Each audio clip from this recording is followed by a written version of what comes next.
So hi, I'm Zach Lotion and Portens. So I'll be tackling about the risky businesses and assessing the dangers of chemicals. So now, I have here two pictures. The first picture is warning for chemicals, and the second one is for COVID-19 protection. So may I ask you, class, what is the most risky among these two? Anyone? Okay, very good. So the most risky one, they are both hazardous in different types of ways because this one refers to chemicals and this refers to disease. So can you guess what is our topic all about for today's lesson? So I'll be discussing the difference between diseases and the risk from chemicals and how the policymakers create solutions about this kind of issues. So I'll be showing you a issue that is also related to the warning for chemicals. And this video is all about smoking.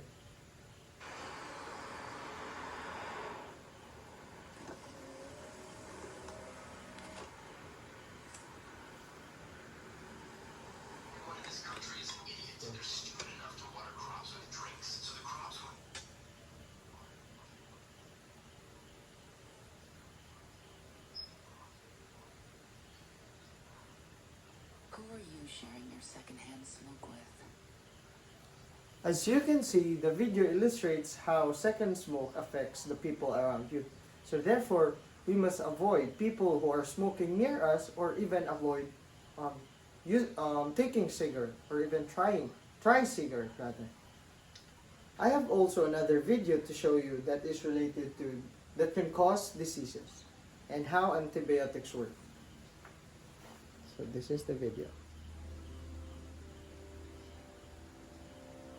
Sorry. What if I told you there were trillions of tiny bacteria all around you? It's true. Microorganisms called bacteria were some of the first life forms to appear on Earth. Though they consist of only a single cell, their total biomass is greater than that of all plants and animals combined. And they live virtually everywhere. On the ground, in the water, on your kitchen table, on your skin, even inside you. Don't reach for the panic button just yet. Although you have 10 times more bacterial cells inside you than your body has human cells, many of these bacteria are harmless or even beneficial, helping digestion and immunity. But there are a few bad apples that can cause harmful infections, from minor inconveniences to deadly epidemics. Fortunately, there are amazing medicines designed to fight bacterial infections. Synthesized from chemicals or occurring naturally in things like mold, these antibiotics kill or neutralize bacteria by interrupting cell wall synthesis or interfering with vital processes like protein synthesis, all while leaving human cells unharmed. The deployment of antibiotics over the course of the 20th century has rendered many previously dangerous diseases easily treatable. But today, more and more of our antibiotics are becoming less effective. Did something go wrong to make them stop working? The problem is not with the antibiotics, but the bacteria they were made to fight. And the reason lies in Darwin's theory of natural selection. Just like any other organisms, individual bacteria Okay, can that's undergo enough. As you can see, antibiotic has been illustrated there in the animated video that it can kill bacteria. However, there are types of bacteria that antibiotics cannot handle, just like COVID-19. It has been, we have experienced COVID-19 since 2019 and till 2022 or 2020 something, but we haven't tried taking antibiotics in order to prevent that virus. So let's go now to risk assessment and measuring risk. So the first one is risk assessment. Identifies hazards and estimates possible harm. This refers to what type of hazard and the estimated coverage of the referred type of hazard. Then the next one is probability of exposure. This is the likelihood of coming into contact with a hazard. This is where they calculate the probability of the affected of what we call hazard or hazardous diseases. And the last one is probability of illness. These are the chance of getting sick after exposure.